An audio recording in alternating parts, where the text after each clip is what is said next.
Okay, hello. This is a brief overview of Planning Center services for anyone who is dealing with Planning Center and doesn't have the training, either as a volunteer or maybe a guest worship leader or whatever. So it's going to be kind of specific to Schweitzer's version, but um, it's just a good general overview, anyways.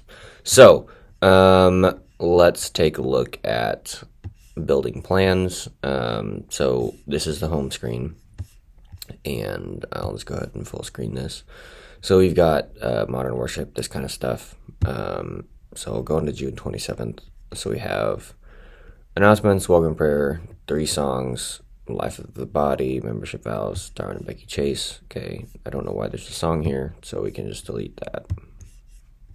Message, benediction. Really simply, over here on the left, this template comes with built-in needed positions. They don't all need to be filled, but the reason it's nice is you can just click in and add a team member or a guest by name as long as they exist in our Planning Center profile. If they don't, then they need to be added, which it's pretty simple. You just go ahead and hit the add thing. What if you didn't have these songs available? You can go up to the top right corner, hit add. You can add it by item. You can add a header, which is what these are. Add a song specifically, or media, which we almost never use media, so you don't need to worry about that. So an item is just this: membership vows, and then details, media files. So the notes appear in this top level view, and then if you wanted to make it a song, you can link a song by searching. All pretty straightforward, but let's say we added Oceans again. So click and drag.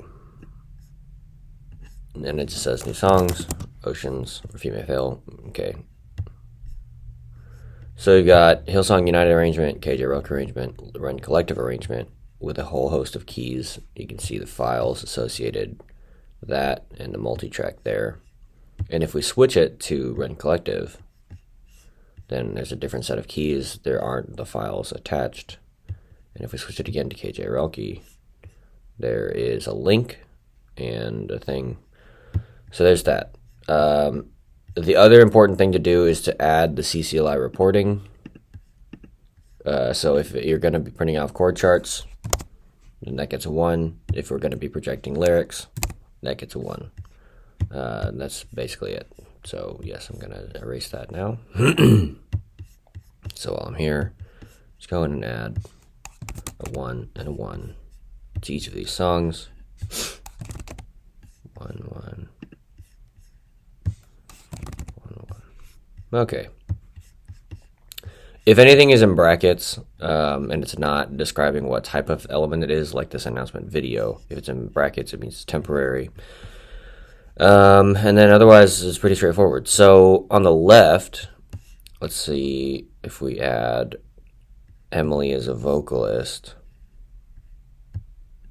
Okay, add. Then you'll see that she's sent as... she's set as unconfirmed, and it says send 1 email. So if you send an email, pending and confirmed, and only prepared notifications, okay? And then it says Emily Bailey, June 20, hello, and this will replace her first name. You've been placed on the schedule. Great. That's really all you need to do, and then they will confirm or decline, and the person who sends the email will get notifications if they confirm or decline. Up in the top left, you see times, so service time, rehearsal time, tech rehearsal 9:45, band call time. You shouldn't need to edit these, but I'll just go over these. So you get a reminder for the band call time a day before 10 a.m. Tech rehearsal, there's no reminder. Rehearsal reminder goes out 3 days before on Monday, and then the actual service goes out 2 days before to the AV team on Friday. So really simple. And that's pretty much it. It's really simple, really handy overview. If you say you wanted to do a different version of Cornerstone, then if you go into the Songs tab up at the top and jump into Cornerstone. All right, so you have the Hillsong Chapel arrangement. So it has the the original track and then the track transposed up. Chord chart here, capo and 5. So these chord charts in the keys all come from the initial arrangement, which is right here, the lyrics and chords. So there's that. But what if you wanted to change that? What if you're like, well, generally this is fine, but I actually want to make my own chord chart? Then you can add a new arrangement. Let's call it My Cool Arrangement. That is spelled correctly. Create a new arrangement. Alright, so let's say we're doing it in A flat with a capo and G. You can add tags. You can import song select lyrics. You can import the song select chord chart, except if it's not attached to a popular arrangement, then I don't know that the chord chart will necessarily help you. But then you can come in here and all that you have are, oh, you don't even have the lyrics because apparently that didn't work. So what I would recommend doing is coming into the pre-built arrangement and copying it, and then over here pasting it. And what's nice is I just go into the format, and this was a 2-column layout, so I'm going to set it back to a 2-column layout. And then the original key, since the chords are all in C, even though I said the original key is in A flat, I'm just going to go ahead and set this in C. And that's important because when you transpose, it will know what's happening. So generally, you've got chords up here,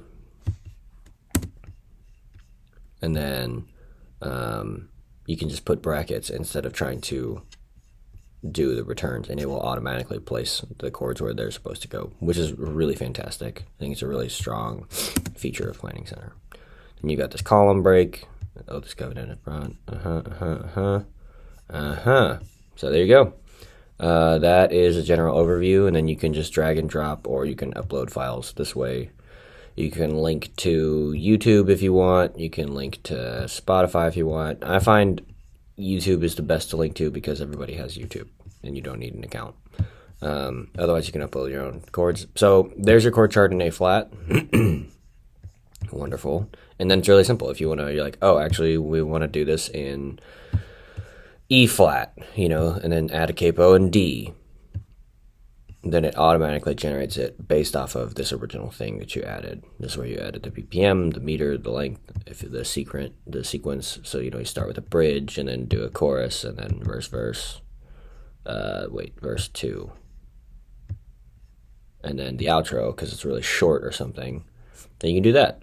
So really simple to make your own versions of songs or to upload your own files or whatever. Goodbye, My Cool Arrangement. So that's a general overview for how to do the things.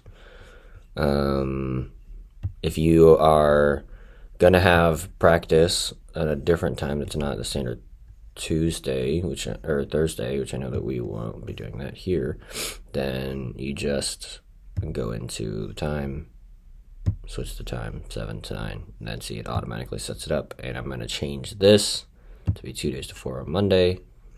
Only assigned to the band, and don't update this time in future plans. Save. So there we go. Let's see. Yep. Okay. That is that. Thanks for watching.